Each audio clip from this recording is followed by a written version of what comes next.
किसी बहन बेटी को छेड़ा तो अगले चौराहे पर यमराज इंतजार करेंगे। 100 घंटे भी नहीं हुए थे बुलडोजर बाबा के इस बयान को कि इधर कुछ ही घंटे पहले ट्रेन में महिला कांस्टेबल के साथ छेड़खानी करने वालों को योगी ने सीधे यमराज के पास भेजा। भगवान राम की धरती अयोध्या में हुआ न्याय। महिला सिपाही के साथ छेड़खानी करने वाला बदमाश अनीश पुलिस मुठभेड़ में ढेर। 40 किलोमीटर के फासले पर 2 मुठभेड़ के बाद पुलिस को मिली कामयाबी। 2 साथी बदमाश हैं घायल। योगी ने बजाई ताली। जी, सीएम योगी आदित्यनाथ ने हाल ही में एक ऐसा बयान दिया था जिसने यूपी के बड़े बड़े बदमाश, गुंडे, माफिया और किसी भी तरीके के अपराधियों की नींद उड़ा दी थी। योगी का बयान महिला सुरक्षा को लेकर था। योगी का बयान बहन बेटियों के लिए था। योगी ने साफ तौर से कहा था कि प्रदेश की किसी भी बहन बेटी को गंदी निगाह से देखा या छूने की कोशिश की तो अगले चौराहे पर यमराज मिलेंगे। राह चलती हुई किसी बेटी के साथ अगर किसी ने छेड़छाड़ करके उसकी सुरक्षा में सेंध लगाने का कार्य करे क्या, तो अगले चौराहे पर उस सोहदे का इंतजार यमराज कर रहा होगा।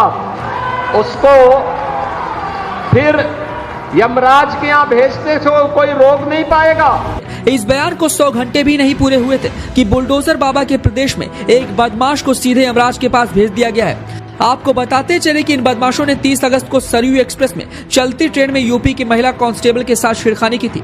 दरअसल 30 अगस्त यूपी पुलिस की महिला कांस्टेबल सुमित्रा अपने घर से ड्यूटी के लिए निकली थी। सुमित्रा 30 की शाम फाफामऊ स्टेशन से सरयू एक्सप्रेस में चढ़ी और जनरल डिब्बे में आकर बैठ गई। ट्रेन प्रतापगढ़ होते हुए सुल्तानपुर पहुंची। उसके बाद अयोध्या कैंट और रात करीब 11:15 पर ट्रेन इसी जगह रुकी। महिला कांस्टेबल को इसी जगह उतरना था, लेकिन वो नहीं उतरी। ट्रेन 12 बजे अयोध्या जंक्शन पहुंची, जहां लगभग सभी यात्री उतर गए, मगर सुमित्रा नहीं उतरी। जिसके बाद ट्रेन रात 12:50 पर अपने आखिरी स्टेशन मनकापुर पहुंच गई। इसी दौरान बदमाश अनीश, आजाद और विशंबर, जो कि पेशेवर चोर है, उस दिन भी तीनों चोरी के इरादे से ट्रेन में चढ़े थे। ये तीनों चलती ट्रेनों में ही चोरियां करते हैं। अयोध्या स्टेशन आने से पहले बोगी तकरीबन खाली हो चुकी थी और जिस बोगी में सुमित्रा थी उसी में ये भी थे।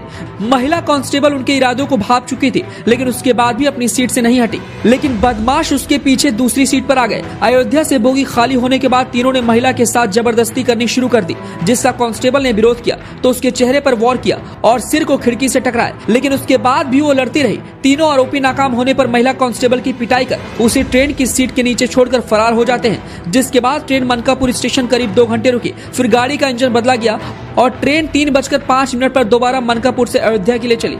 इसी बीच ट्रेन में अयोध्या से जीआरपी के सिपाही चढ़े और उन्होंने एक सीट के नीचे सुमित्रा को तड़पते हुए देखा। सबसे पहले वीडियो बनाया, फिर अफसरों को सूचना दी। सुमित्रा की वर्दी पूरी तरह से खून से लाल थी। जिसके बाद श्रीराम हॉस्पिटल ले जाया गया। डॉक्टरों ने तुरंत ही मेडिकल कॉलेज रेफर कर दिया। वहां शुरुआती इलाज हुआ और फिर लखनऊ ट्रामा सेंटर रेफर कर दिया गया। घटना की जांच शुरू होने के बाद पुलिस ने संदिग्धों के स्केच बनवाए। ऐसे में पता चला कि घटना के समय मनकापुर स्टेशन पर 3 मोबाइल नंबर एक साथ स्विच ऑफ हुए थे, जो बाद में कभी खुले ही नहीं। और इसी आधार पर पुलिस मोबाइल का पीछा करते हुए इन बदमाशों तक पहुंची।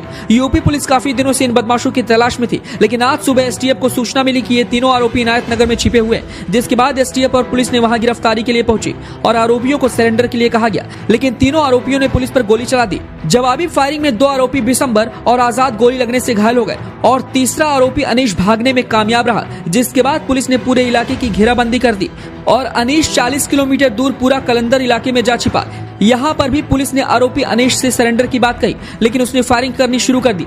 दोनों तरफ से गोलियां चली और अनीश घायल हो गया। जिसके बाद उसे जिला अस्पताल ले जाया गया और कुछ ही देर बाद उसकी मौत हो जाती है। बताते चले कि आरोपियों पर 1 लाख का इनाम था। महिला कांस्टेबल सुमित्रा प्रयागराज की रहने वाली है और स्पोर्ट्स कोटे से वो कांस्टेबल बनी है। सुमित्रा को इसी साल प्रमोशन मिला था और वो हेड कांस्टेबल बनी है। पुलिस विभाग ने पिछले कुछ दिनों से सुमित्रा की ड्यूटी अयोध्या के सावन मेले में लगा रखा है। तो यूपी पुलिस द्वारा किए गए इस एनकाउंटर पर आप क्या कुछ कहते हैं, हमें अपनी